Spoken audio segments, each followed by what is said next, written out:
அதிகாரம் 9. நீதியின் கடவுளுக்கு நன்றி செலுத்துதல். ஆண்டவரே, என் முழு இதயத்தோடு உம்மை புகழ்வேன். வியத்தகு உம் செயல்களையெல்லாம் நான் எடுத்துரைப்பேன். உம்மை முன்னிட்டு நான் உளமகிழ்ந்து களி கூறுவேன். உன்னதரே, உமது பெயரை நான் போற்றி பாடுவேன். என்னுடைய எதிரிகள் பின்னிட்டு திரும்புவார்கள். முன்னிலையில் அவர்கள் இடறி விழுந்து அழிவார்கள். நேர்மையுள்ள நடுவராய் நீர் அரியணையில் அமர்ந்திருக்கிறீர். என் வழக்கில் எனக்கு நீதி வழங்கினீர். வேற்றினத்தாரை நீ கண்டிர்த்தீர், பொல்லாரை அழித்தீர். அவர்களது பெயர் இனி இராதபடி அடியோடு ஒழித்து விட்டீர். எதிரிகள் ஒளிந்தார்கள், என்றும் தலையெடுக்க முடியாமல் அவர்கள் அழிந்தார்கள். அவர்களின் நகர்களை நீர் தரைமட்டமாக்கினீர். அவர்களை பற்றிய நினைவு அற்று போயிற்று. ஆண்டவர் என்றென்றும் அரசாளுகின்றார். நீதி வழங்குவதற்கென்று அவர் தம் அரியணையை அமைத்திருக்கின்றார்.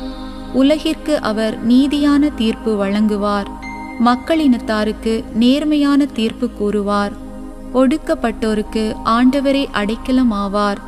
நெருக்கடியான வேளைகளில் அவரே புகலிடமும் ஆவார். உமது பெயரை அறிந்தோரும் உம்மில் நம்பிக்கை கொள்வர். உம்மை நாடி வருவோரை ஆண்டவரே நீர் கைவிடுவதில்லை. சீயோனில் உறையும் ஆண்டவரை புகழ்ந்து பாடுங்கள். மக்களினத்தாரிடையே அவருடைய செயல்களை அறிவியுங்கள். ஏனெனில் இரத்தப்பழி வாங்கும் அவர் எளியோரை நினைவில் கொள்கின்றார். அவர்களின் கதறலை அவர் கேட்க மறவார். ஆண்டவரே, என் மீது இரங்கும். என்னை பகைப்போரால் எனக்கு வரும் துன்பத்தை பாரும். சாவின் வாயினின்று என்னை விடுவியும். அப்பொழுது நகர் சீயோனின் வாயில்களில் உம் புகழ் அனைத்தையும் பாடுவேன். நீர் அளிக்கும் விடுதலை குறித்து நான் அகமகிழ்வேன். வேற்றினத்தார் வெட்டிய குழியில் அவர்களே விழுந்தார்கள். அவர்கள் மறைத்து வைத்திருந்த வலையில் அவர்கள் கால்களே சிக்கிக் கொண்டன. நீதியை நிலைநாட்டி ஆண்டவர் தம்மை வெளிப்படுத்தினார்.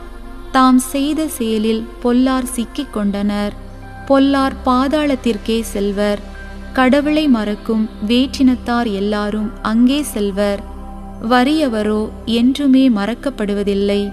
எளியோரின் நம்பிக்கை ஒருபோதும் வீண் போவதில்லை. ஆண்டவரே, எழுந்தருளும். மனிதரின் கை ஓங்க விடாதேயும். வேற்றினத்தார் உம் திருமுன் தீர்ப்பு பெறுவாராக.